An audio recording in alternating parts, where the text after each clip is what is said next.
Hello, good morning, afternoon, or evening, wherever you're listening from. This is Maren from Unapologetically Maren, the podcast, coming right at you from my truck today. You gotta do what you gotta do sometimes when it comes to talking about mental health. So I have got Laura with me today. She is going to be a great guest, someone you're really going to want to hear from. And Laura, I'm going to give it to you to introduce yourself. Hi, my name's Laura Wenger. I've been in the mental health um, realm for about 11 years now. I love it. When I got out of college, had no idea what I wanted to do. I just knew I wanted to help people.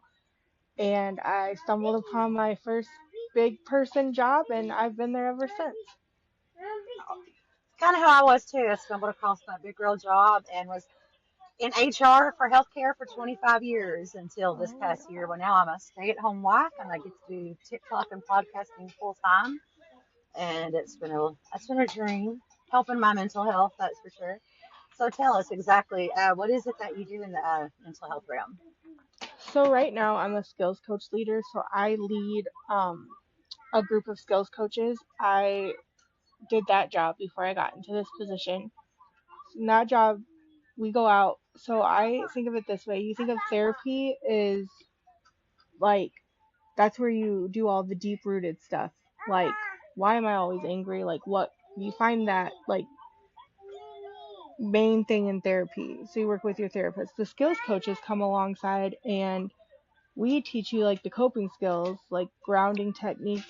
We do depression skills, anxiety skills, Casey life skills. Because sometimes when you have depression and anxiety, like your brain is like, I can't adult. Yeah, So we come alongside you and we're like, yes, you can. And the main focus is always that we're not doing this for the patient is doing this themselves. We're just kind of there as the coach. yeah, kind of coach them through. Yeah. So, do you work inside of like a residential type facility or? So for the longest time, I worked in community mental health, but we changed over. So now we do integrated health. So we have Okay. primary care and mental health all in the same building. And our corporate office is actually working. They have dentistry and they're working on a domistry, an eye doctor, Oh, yeah, and that'll trickle optometry. down. Yeah, that'll trickle down to the rest of us. So they're really trying to make it accessible for because our population is the uninsured and Yeah, unserved. So they're really trying to make it so it's easy for people to get all services in that's one awesome. So it's building. accessible for them. They can kind of Mhm. three get three birds shot at one time. Yeah. So what kind of besides the grounding skills and some coping skills, what does a day in the life of a coach look like? It's pretty hectic. We're out in our cars for the majority of the day. You're meeting people in the community, you're meeting them at their house because it's really important that obviously like we're helping them in their environments. Like you can come in and talk to somebody in a safe space for a room wall about your feelings and stuff, but then it's like a lot of your anxiety and your depression happens when you're out in your environment. Yeah, for sure. So we're teaching them um how to cope in their environment so they can feel comfortable and their environment can become a safe space. That's awesome. That's awesome. So you see about how many people a day?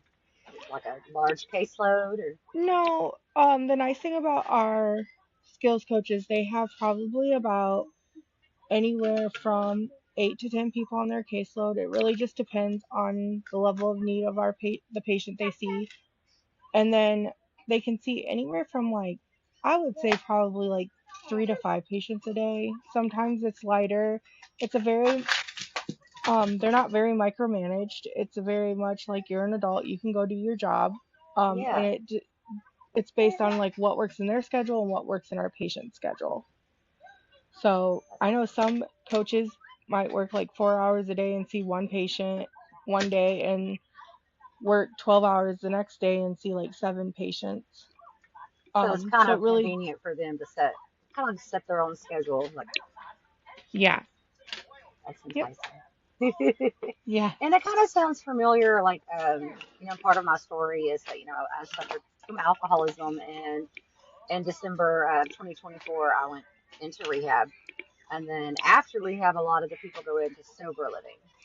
mhm, And I did not, but I know a lot of people do. And that's the type of things that they teach them there. The life yeah, skills. Like, now that you are a recovering, drug addict or alcoholic or whatever you're recovering from, you got to get back in society. And you mhm, have to know, like you said, how to deal with processing your anger, processing your anxiety and depression. And some people, they need help getting jobs. They're unemployed. They don't know how to write a resume. So, they teach them that, or they teach them how to interview for a job. I mean, I know the girls that went to sober living got a lot of coaching and education like that. mhm, Things that you don't really think about, that not everybody knows how to do, or that not everybody has the experience with. Because when they were talking about it, I was like, well, I have a job to go back to. I have a husband to go back to. It wasn't what I thought I needed at the time, but I saw a lot of people get so much out of the coaching from sober living, yeah. because you just don't Well, know. I also think personally, sorry, for me, I think like a big thing I love to teach my patients is how to advocate for themselves. Please stop. Hmm. I'm so sorry. Oh, you're Um, fine. It's life. and and that's like something that's huge for me because I think when I go to the doctor's office, like most of the time my mind is sane, but I don't like advocating for myself. That's Yeah, scary to me.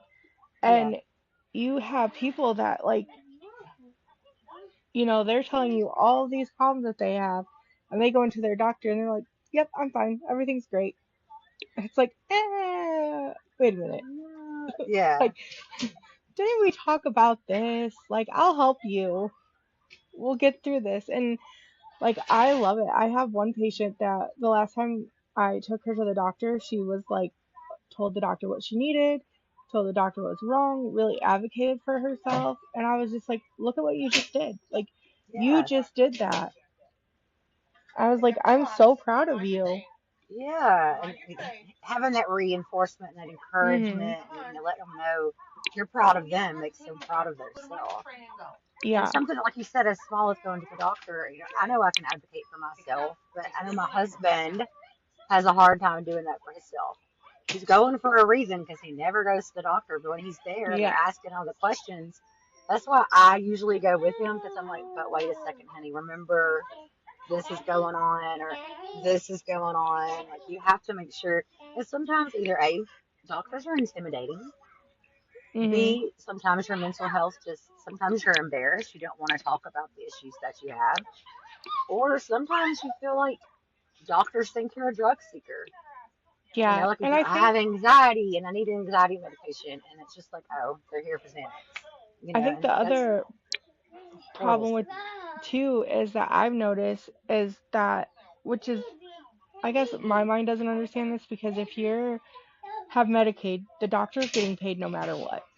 Like, you don't Yeah, have to, they don't have to worry about you not paying your bill or whatever. They're gonna get paid. But it's almost like a stigma with it is a that stigma. population, and it's like Hmm. they're human. Like, Yeah, you took an oath to do no harm, so take the time and treat them with respect and see what they need. exactly. It's like if Because you I take mean, care of the problem now, they're not going to keep coming back. exactly. Because a lot of them usually have a lot of mental health issues that really need to be addressed, and that Mhm. they'll never be able to truly, live a great, healthy life if it's their mental health is not being taken Mhm. care of. They may have undiagnosed bipolar or schizophrenia, or even if it's just depression. Some of those things, if it's chemical imbalances in your brain, require medication. And I think Definitely. it's just such. I even feel sometimes when I would go see new doctors that they thought I was drug seeking. I've never had a problem with medication. I've never abused, my anxiety medication. I've been on anxiety medication since I was 13. But anytime I've had a new doctor, or if you go to the emergency room, you always have that feeling like they just think I'm here for medication. Mhm. But if they're doing it the right way, like my doctor, every 30 days I have to drug screen. And it's the one drug screen you want to fail because the whole point is they Yeah. want to see, okay, I prescribe to her Clonopin, which is what I take for anxiety. It's definitely in her system. It's not overly in her system, and it's not underly in her system where I could be Mhm. selling it. Yeah. That's all they have to do. I mean, that's part of their protocol. So obviously they can see I'm not abusing, I'm not selling it. It's in my system the way it's supposed to be. But it's like sometimes that population just gets treated a little bit different, and that's a horrible stigma. That Yeah. horrible. I couldn't imagine. If I feel that way, I can't imagine, how somebody else in a worse situation than me would feel. So I've been blessed. I've had the same doctor for 30 years. I joke that's around with awesome. him and tell him that when he retires, he needs to give me like a year notice so I can Right? start shopping around for doctors. Cause I Yes, was like, yes. you know me, and I've been to so many doctors, and I was like, I'm not a fan. Like Right. I've No, been and it's with a so many doctor of my that listens. patients. Yeah. Yes. Well, my doctor is not huge. Like he'll prescribe medication if needed, but he's like, let's try all the natural routes first, which I Yeah. appreciate. Yeah, And I me too. remember I went into his office and I was like, okay, like I've changed my diet. I've tried exercise. I was like, but I'm still driving down the road thinking that like I'm gonna go blind at any time in back to back traffic. And then I obsess on that thought for 40 minutes. I was like, I'm not getting done what I need to get done. I was like, and then I'm driving myself into like an anxiety attack while I'm driving and I got my babies in the car. I was like, I cannot be doing Right, right. this.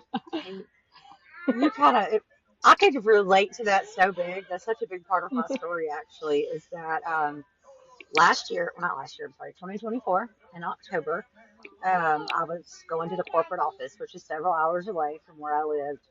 And I do have some vision issues, and I don't like to drive Hmm. anyway. I get anxiety, but you got to do what you got to do. You're a big Yeah. girl. So I drove to the corporate office. I was there a couple of days. And then on the drive back home, I literally lost vision. I went completely 100% blind, Oh had my to goodness. quickly pull over to the shoulder, find, like, looking like this, trying to find how to Bluetooth on my steering wheel to call my dad. And I was like, I'm on the side of the road. I cannot see to drive. Now I'm freaking out, having a panic attack, and I need someone to come pick me up. And that's why I went on FMLA from work because we had to figure out what's going on with eyes. Um, that's when the alcoholism started because I wasn't working and I was upset and depressed and the vision was scaring me.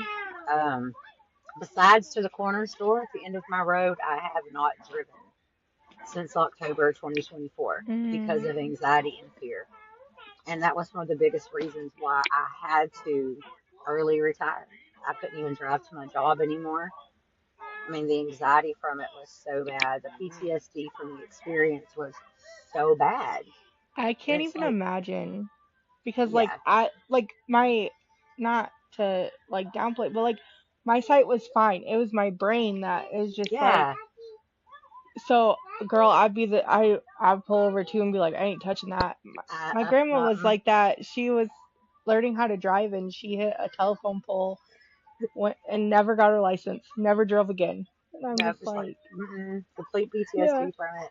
And you don't realize we take it for granted. I mean, I can't drive. I have so many doctor's appointments because I have some issues going on.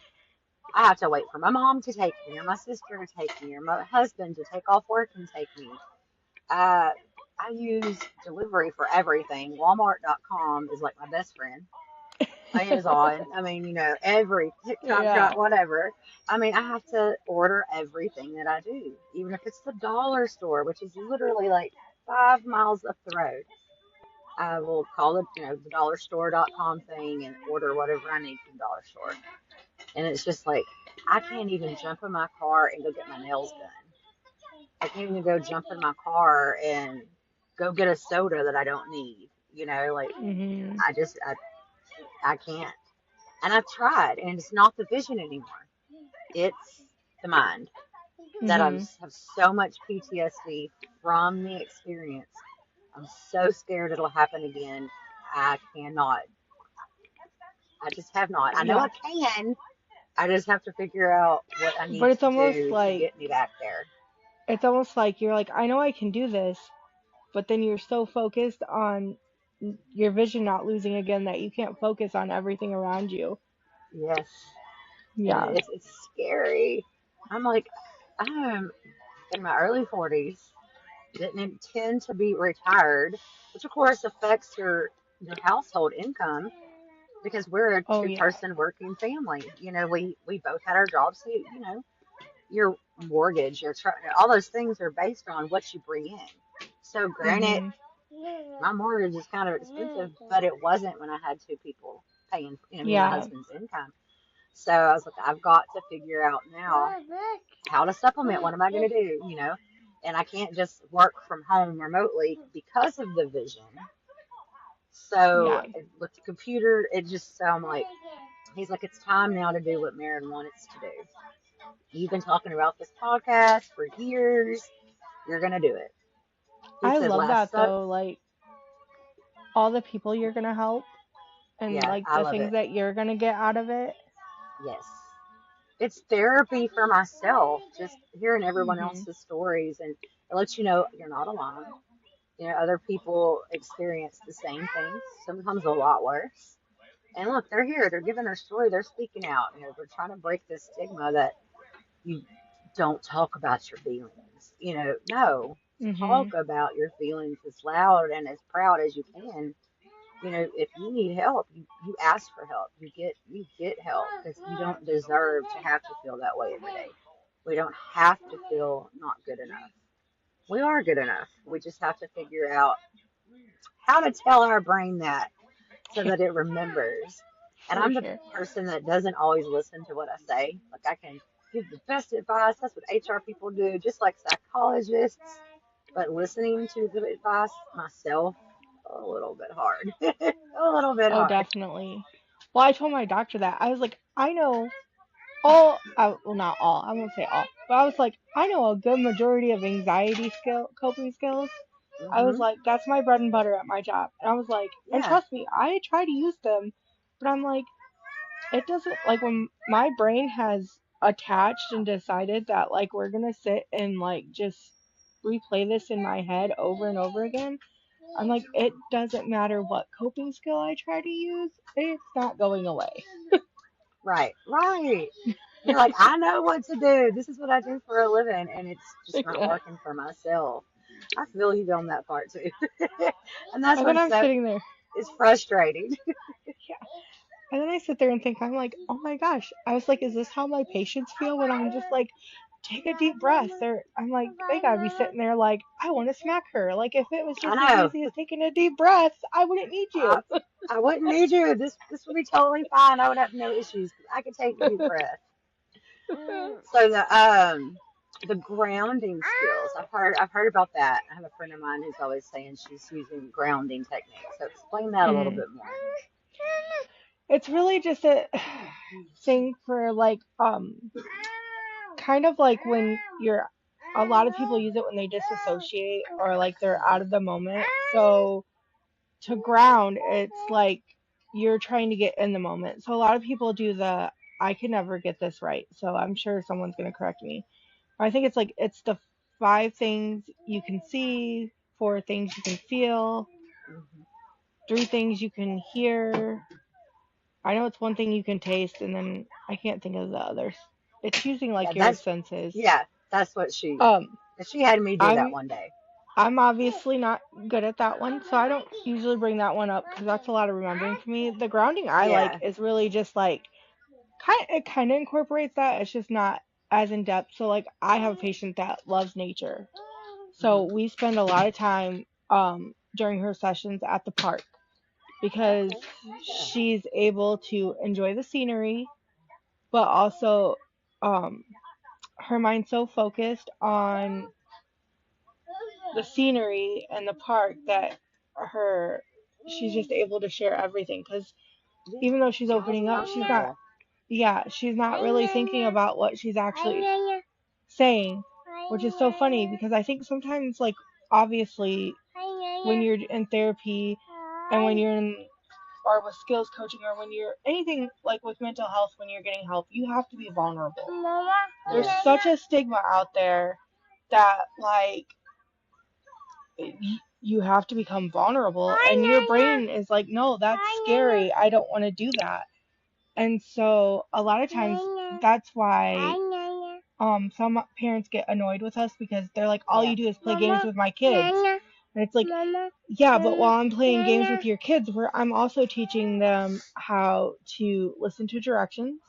Mm-hmm. They're so focused on the game that they're telling me information to tell, so I know like why They're their behaviors distracted. are the way Yeah. they are. And we do that with adults too. So, if someone Yeah. asks you if you want to play Uno or something, It's more than just let's play some cards. You're yeah, it's distracting their mind a little bit mhm, so that they are more open to discuss, because like you said, they're not right there in that moment only just thinking about what they're mhm, telling you. They're playing the yeah, game. They're concentrating more on that so that they can more openly start discussing things without even realizing that yeah, they're doing it sometimes. yeah. I mean, it is one of those things. Like I always tell people, like obviously I work in mental health, so I am an advocate for therapy. But you have to find a therapist that meshes with you, Mm-hmm. that you feel comfortable Have with. to. I ironically, like my therapists that I've gotten more out of have been men. Um, because I had a lot of like mental and emotional abuse from my dad, so a lot of Mm-hmm. like pain and anger. Like Yeah. I used my anger to keep people away, and so I knew I had to go to therapy because I was like, I'm tired of living a miserable life. Yeah. And Hi. I have little kids, and I have an 8-year-old, and Yeah. I don't want to be a grumpy mom. Right. I Right. don't want them to have a rotten childhood because I can't take care of my crap. Right. Okay, sweetie, can you go play? No, that's not Nana. Go play. Zucker, you sure that's Um, not my Nana?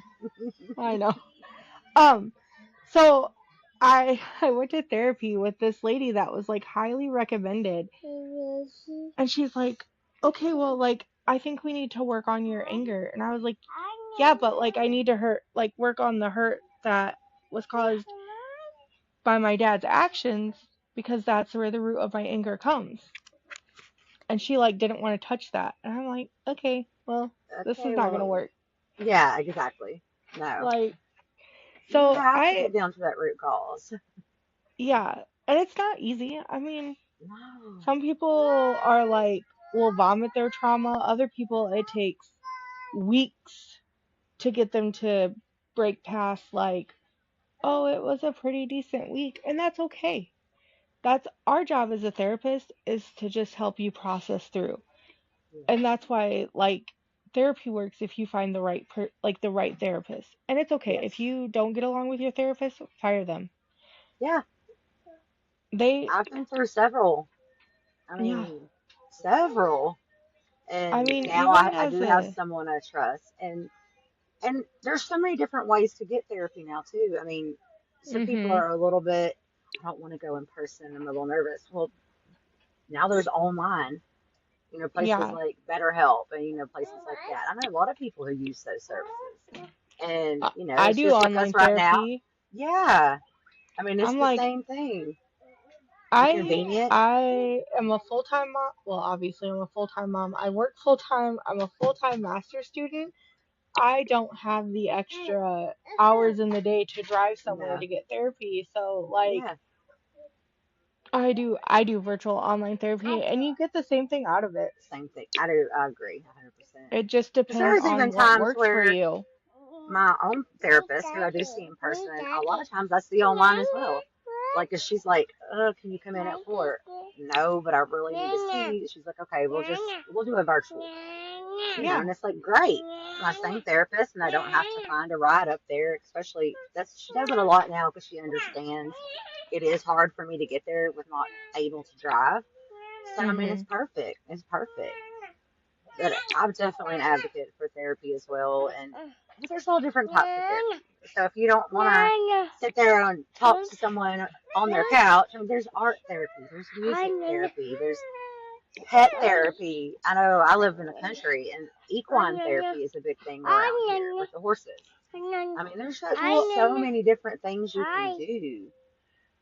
And I think some people will do therapy, like, I don't know if they'll actually come to your house, but like we'll do it in the community with you.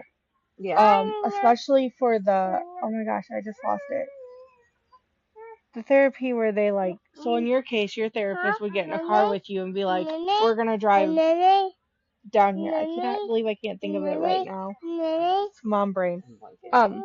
But where they like, they put you into the thing that triggers you. Yeah. Put you So into they that can help you situation. process through it.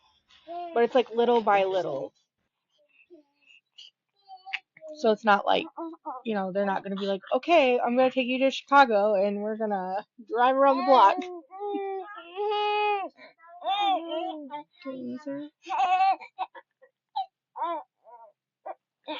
Okay.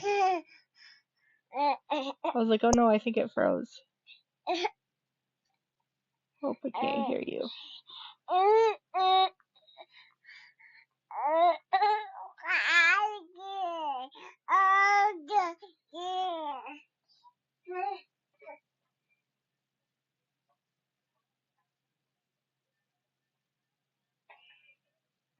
I can't hear you.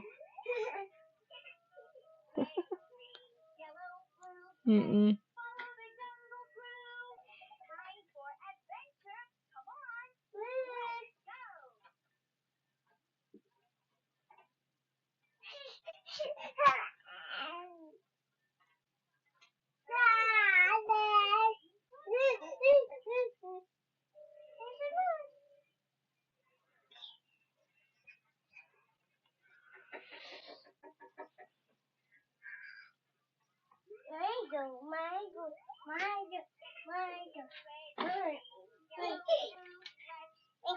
Oh no, she just left altogether.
Can you hear me this time?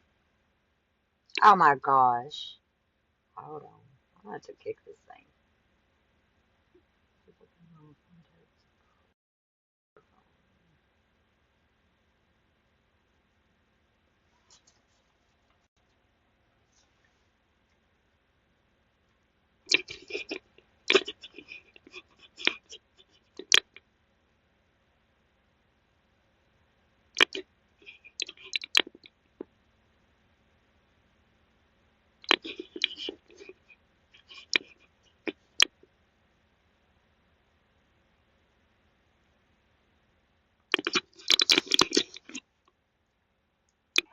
try. sorry, I can hear you.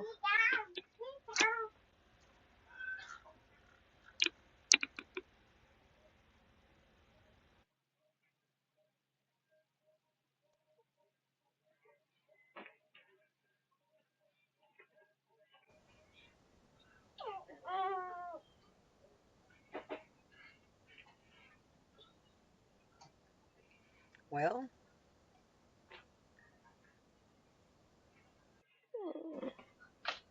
I can hear you now. And now my face ain't there.